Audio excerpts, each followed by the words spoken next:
self-assurance, command, achiever, positivity, activator. My name is Joseph Abhulimen, and I'm a people first leader for the state of California.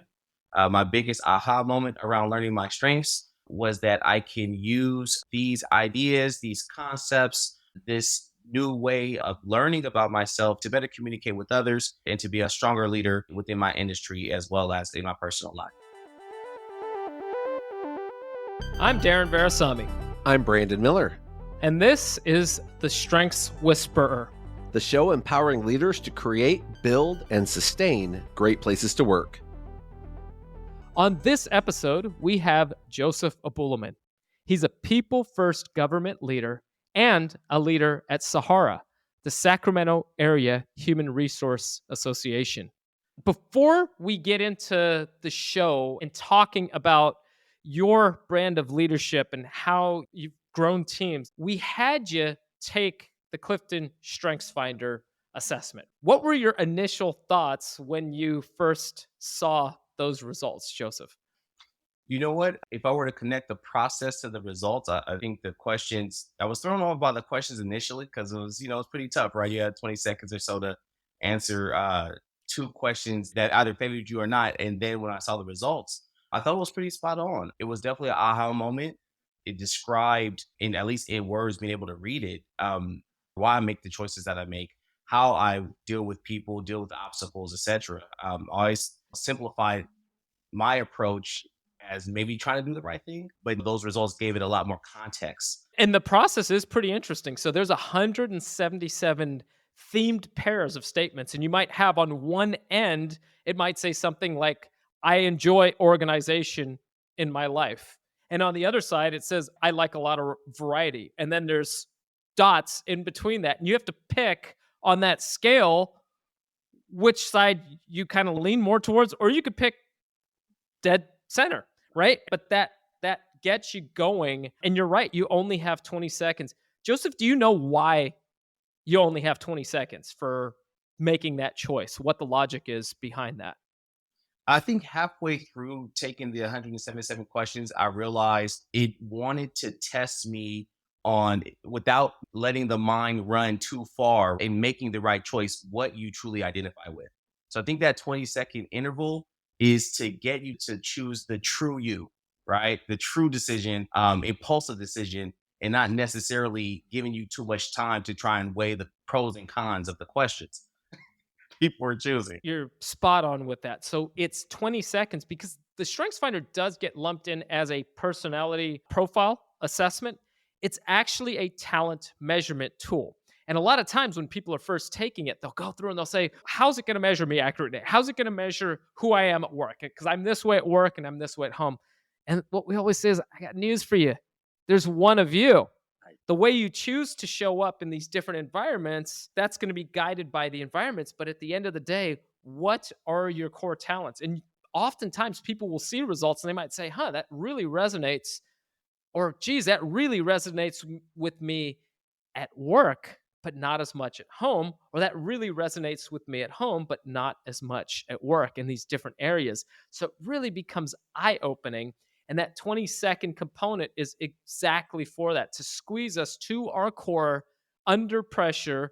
What do we do? Where do we go to? So we don't have to overthink and analyze, what do I do when I'm dad versus when I'm at work? It's at your core, what are the talents that are driving you? And that's a big part of it. And that's where it gets into this talent measurement piece. What was one of your strengths, Joseph, that really jumped out at you, either for that totally speaks to who I am, or I am so confused as to why I have that in my top 10?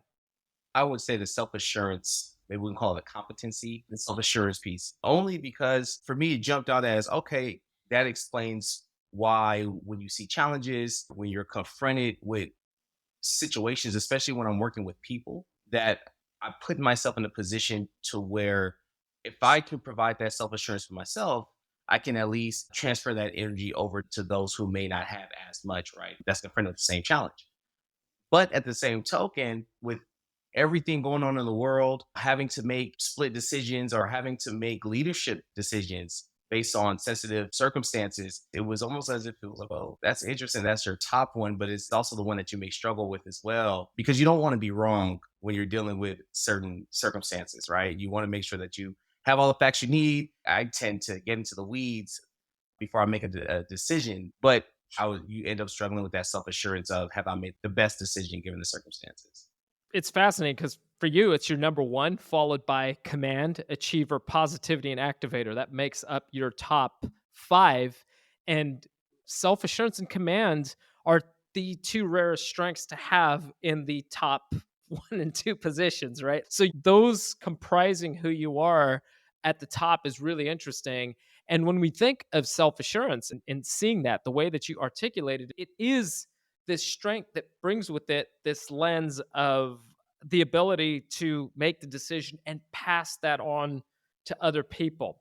And it is the most resilient strength. So if we think of a strength of resiliency, self assurance embodies that, as does achiever, which is your number three, and command, which is your number two. So, right in your top three, Joseph, we've got these strengths that bring with them just a wall of resiliency.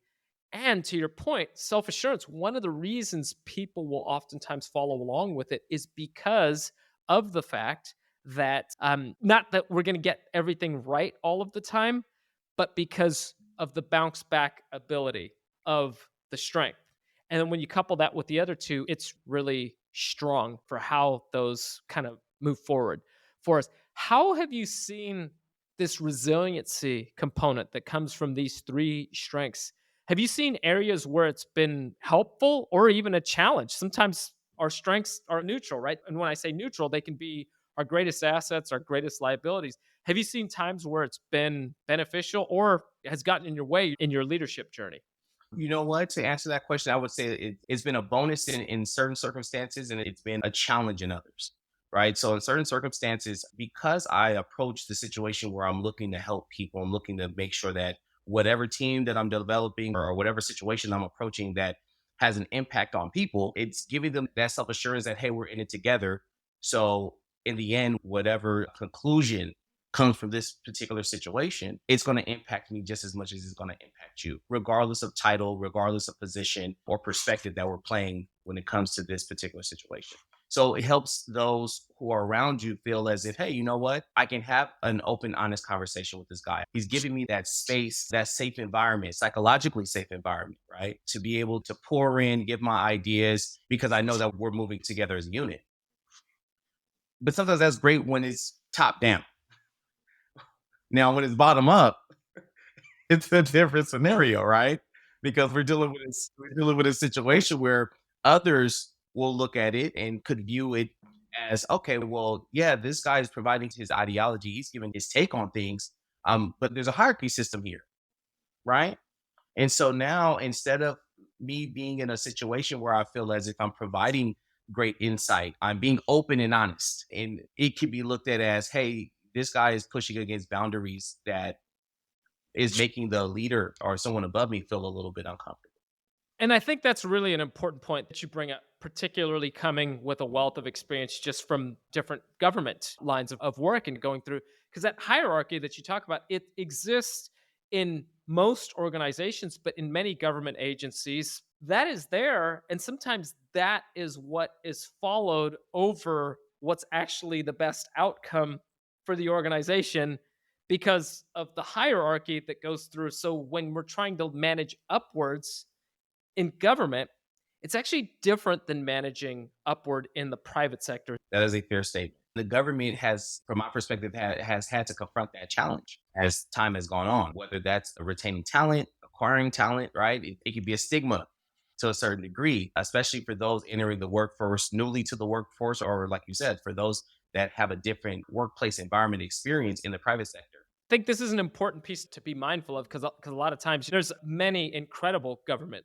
leaders that are out there. We've had the privilege of working with and serving many of them. But when you go to the bookstore, when you go and try and download something, you're going to see something like I'm showing this to you now, a book like CEO Excellence, right? Okay, that's great.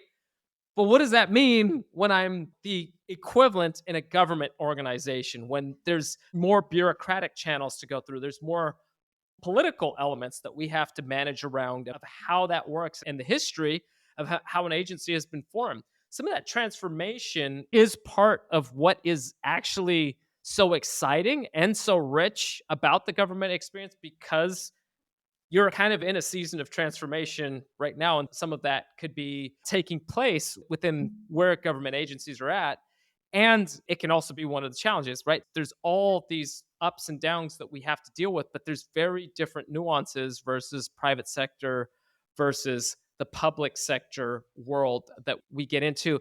What have been, Joseph, just through this lens of what you've done and with those top three strengths with resiliency and some of these different areas, you have still managed to really focus as a leader on being a people first leader and understanding and connecting with your people.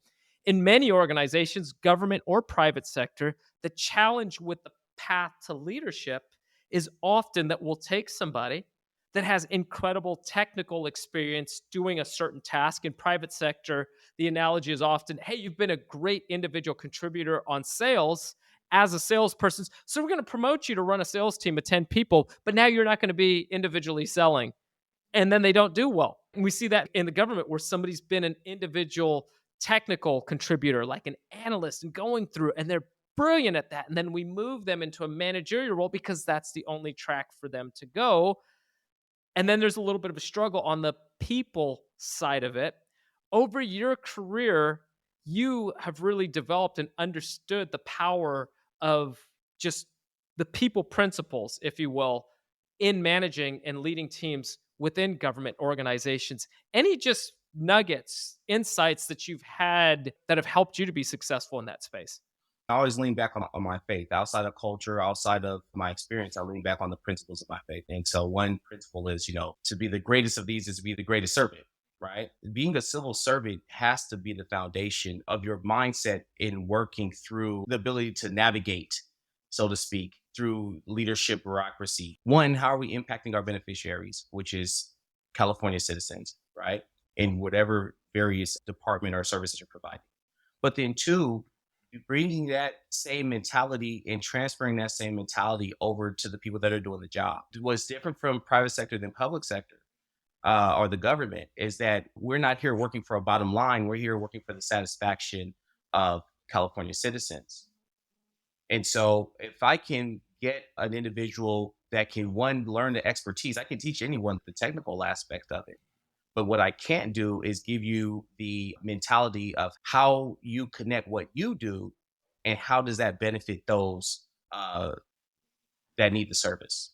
That piece is where I come in and say, I'm going to lead you, but I'm also going to groom you to be a leader from that perspective. How do you keep your people motivated under that? Because I totally hear and agree with that, with being that servant leader. But sometimes when you're in the role and people are going through those challenges of whatever the pressure is of whatever's going on in that day, that week, with those elements, in keeping people aligned with that bigger mission of, hey, we're here to serve the people of this state or of this country or of this county, depending on where they're at. You've had the privilege of leading those, but keeping that motivation. When we're in the private sector, there's different ways that can show up, but in the public sector, that can present its own set of challenges, and it's different. What are ways that have been successful for you keeping gas in your team's tank?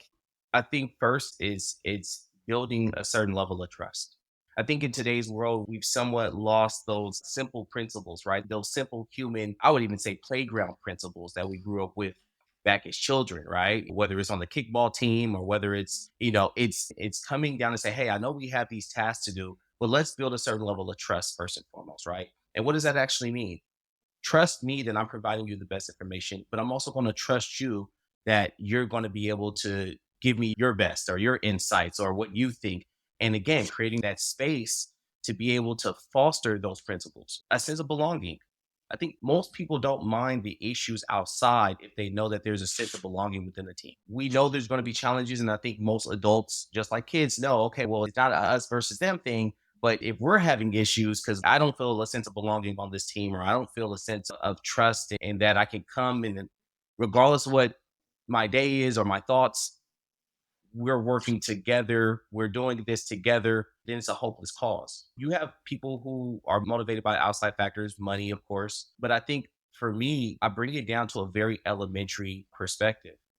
Hey, you are hired for a reason.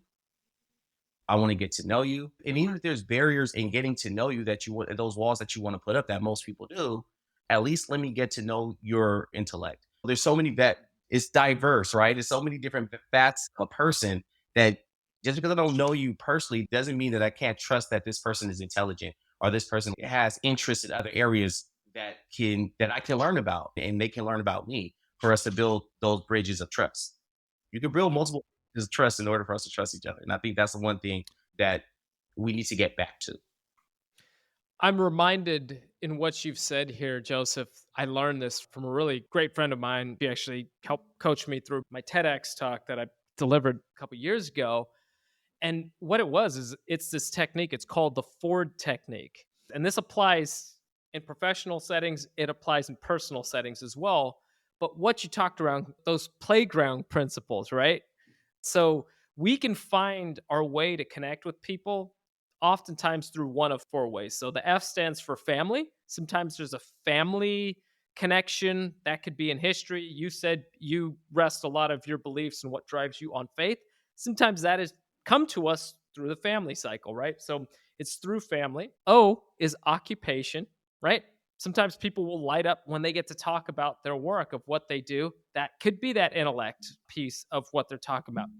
Recreation is the R because sometimes we find that we have a common area or a little bit of an overlap in what we do recreationally. Does that mean that we have to sit there because we love basketball and we work together? We have to go to a basketball game every week together? No, but we can connect on that, and that bonds and builds the relationship. And D is dreams. Some people have strengths like your number 6, futuristic, which can see the vision of what could be and actually needs the ability to talk about and open up and discuss that. And when you find you have an employee that's getting fired up about what does the future look like and going through, that lights them up. And you will see this when you're talking to them based on the shine in their eyes. Brandon Miller, my business partner, always talks about that. You got to look and see what is causing people's eyes to light up. And that actually comes from the conductor, Benjamin Zander, who wrote the book, The Art of Possibilities. One day he realized, gosh, I'm the conductor of this orchestra, and my back's to the audience the whole time. And I'm sitting here and I have to bring out my whole orchestra to play at their best. And it's, how do I know? Because we can't communicate in the moment. I'm just standing here moving. It was the shine in their eyes. So when we talk about that Ford technique and some of that up, and it sounds like you have developed a version of that, of finding your way in to how to connect with people. And it does bring them together. Let's talk futuristic for a second, Joseph. What does that feel like to have a strength that sees into the future and gets energized about it? Can you talk a little bit about that? We can sum it up into one word, which is hope. That piece, being able to paint that picture of what's not today, but what could look like tomorrow, and then being able to connect myself and others in that role of building that futuristic piece is what fires me up. It's painting that picture for that someone else may not have seen, but you're painting it and then you're saying, not only is this the picture, let's see it. Okay, now here's what role I think you would be best at to make that happen. And maybe a person comes and says, you know what? Not only do I think that's my role, but I may have these other strengths that you weren't aware of, right? So then now it's say, oh wow, I didn't know you had those strengths. Let's expand your role to get to that end game. Yeah, that's what it's all about. It doesn't have to be work related. Sometimes it could be non-work related. Sometimes it's just, hey, we want to put together this great idea or side project for the benefit of this. Let's paint the picture. Now, this is where I can see you. And I think the other portion of it is being able to recognize people's strengths, right? In a Mhm. very modest and humble way. Yes, you may know what strengths you bring to the table, but again, it's going back to that part of being a servant. I want to be able to recognize your strengths and how it plays a role in futuristic idea that we all hope to get to. Joseph, what you just talked about It's a process of the journey of Clifton Strengths when we're taking the assessment and going through it starts with the self awareness, opening up our own awareness of, yeah, that is me. I've always known this is who I am. I didn't realize that was something unique to me. Sometimes we hear of a strength like futuristic and we might think everybody thinks about the future because it happens so easily for me. Of course, anybody else could do that. And that's often a tell when we're in the moments as a leader, when we're looking at others and saying, well, anybody could do this because it's so easy for me to do it. When we start to undervalue what comes naturally to us and say it's no big deal, that's oftentimes a great moment to create the pause and say, maybe this is more my zone of genius. How can I give that to others? So, what I'm getting at, what Joseph, you just articulated so well in what you said, it starts with the self awareness. And then to be a true servant leader, it has to move to team awareness, not just being aware of your own strengths, but being aware of others, how to go to them. And part of the strengths process for the self awareness side and the team awareness side is owning where you're strong and owning where your gaps are. That's being what we like to call confidently vulnerable, confident in where we shine and confident in our blind spots, in where we're blind. And that's going to recur on an individual level, and that's also going to recur on a team level as well. So you talk about, you do get this excitement of talking about the future, going through this. For you, is that a part of how we leapfrog from idea to action? Meaning, do you need to talk through, put the ideas on the table and say, hey, let's just kick this around. We're not deciding to move forward with this idea, but let's talk about it. Let's get it out there. Let me articulate. Let me do a temperature check here and see how excited people are or unexcited they are. And then we can strategically play it forward just by kicking the idea around the playground a little bit. So treat it as if we're on the playground. And then we can determine if there's a path forward in which to execute. Is that your blueprint for how that strength shows up with some of your other ones, or what would you change about that? You hit it on the head. What I've incorporated even on the business level, I call them work sessions. And I think one of the challenges sometimes is that when you are in a leadership position and you simply just want to have a discussion of an idea, people tend to look at you and say, well, okay, we're going to get this done tomorrow. And it's like, no, I'm not looking to push anything. I'm not looking to move us as a unit. I just want us to develop a think tank within ourselves to just explore the idea itself. And so I think for me, that's moving forward. And actually, after taking the Clifton Strengths assessment and learning a little bit more about how to do it, right? That's the new aha for me, is being able to articulate that up front, almost like a disclaimer. Hey, we're not, I'm not here to set up shop and then we move in terms of delegation.